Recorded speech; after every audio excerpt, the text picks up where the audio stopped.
পুলিশে বললাম আমার ধরছেন, আমার মেয়াদ আছে 3-4 মাস 5 মাস, আমার এখানে ধরছেন। পুলিশ বলছে আপনি অবৈধ হয়ে গেছেন। বাংলাদেশি কর্মী গমনের অন্যতম শ্রমবাজার সৌদি আরব। বৈধভাবে কাজ করার স্বপ্ন নিয়ে সেখানে গিয়েছিলেন কক্সবাজারের খুরশেদ আলম। খরচ হয় তার প্রায় 5 লাখ টাকা, কিন্তু সেখানে গিয়ে দেখেন বাস্তবতা ভিন্ন। দালালের করা মৌখিক চুক্তি অনুযায়ী কাজ না পেয়ে ভিসা নবায়ন করেন অন্যত্র। সেই মালিককে দিতে হয় মাসিক কমিশন। অর্থ পরিশোধে গড়বড় হতেই বিপত্তি। ভিসা বাতিল, এমনকি জেল জরিমানা সহ দেশে ফেরার মতো দুর্ভাগ্য বরণ করতে হয় তাকে। আমার টাকাগুলো আমি কিভাবে শোধ করবো? যারা পতিতা তারা কোনো বুঝবে না। আমাকে যারা নিচ্ছে তাদের বিচার চাই। এক এক মালিকের এক এক রকম বিজেট। কেউ নেয় 500 টাকা মাসে, কেউ নেয় 600 টাকা, কেউ নেয় 400 টাকা, কেউ নেয় 300 টাকা। এখানে হলো মালিক বুঝে। দরকার হলে একজন, ভিসা বাইর করে 10টা। অনেকজন লোকের দরকার, একজনকে কাজ করতে আর 9 জন লোক বাইরে। কিছুদিন পরে মনে করেন পুলিশের দরবার দিয়ে ফাটাই দিব, তোর ভিসা নাই। সদ্য সমাপ্ত বছরে বহির্বিশ্বে জনশক্তি রপ্তানি হয়েছে প্রায় 11,26,000। এর মধ্যে কেবল সৌদি আরবে গেছেন 7,51,000-এর বেশি কর্মী। গেল অর্থ বছরে রেমিটেন্স পাঠানোর দিক থেকেও সৌদি প্রবাসীরা এগিয়ে। গত জুলাই থেকে নভেম্বর পর্যন্ত দেশটি থেকে $205 কোটি বেশি রেমিটেন্স এসেছে। 2024-25 অর্থ বছরে 426 কোটি 42 লাখ ডলার রেমিটেন্স পাঠিয়েছেন সৌদি প্রবাসীরা।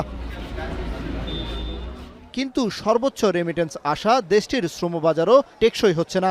গেল 2 বছরে জেল জরিমানা আদায় সহ 1 লাখের মতো শ্রমিক ফেরত পাঠিয়েছে দেশটি। নতুন করে 3 মাসের ইকামার ফাঁদে পড়েও নিঃস্ব হচ্ছেন বহু কর্মী। অভিবাসন সংশ্লিষ্টরা রাষ্ট্রের গাফিলতিকেই দুষছেন। রাতারাতি কিছু কোম্পানি গজিয়ে উঠেছে সৌদি আরবে। তারা বলছে চাকরি আছে, কাজ আছে, কিন্তু যাওয়ার পর তারা কাজ পাচ্ছে না। এই যে সাধারণ মানুষ সর্বশান্ত হচ্ছে, আমি মনে করি রাষ্ট্রের এই বিষয়ে আসলে অনুসন্ধান করা দরকার, এবং আমাদের দূতাবাস, আমাদের মন্ত্রণালয় সবাই মিলে সৌদি আরবে গিয়ে আমাদের কর্মীরা যেন শূন্য হাতে ফেরত না আসে সেই বিষয়ে যথাযথ ব্যবস্থা নেওয়া দরকার। সৌদি আরবে ফিরে আসা মানুষের গল্পগুলা আমাদের সংশ্লিষ্ট নীতি নির্ধারকদের বা মন্ত্রণালয়ে শোনা উচিত। কেন ফিরে আসে? কোনো রিক্রুটিং এজেন্সির গাফিলতির কারণে এরা ফিরে আসে, তাহলে তাদের ব্যবস্থা নিতে হবে।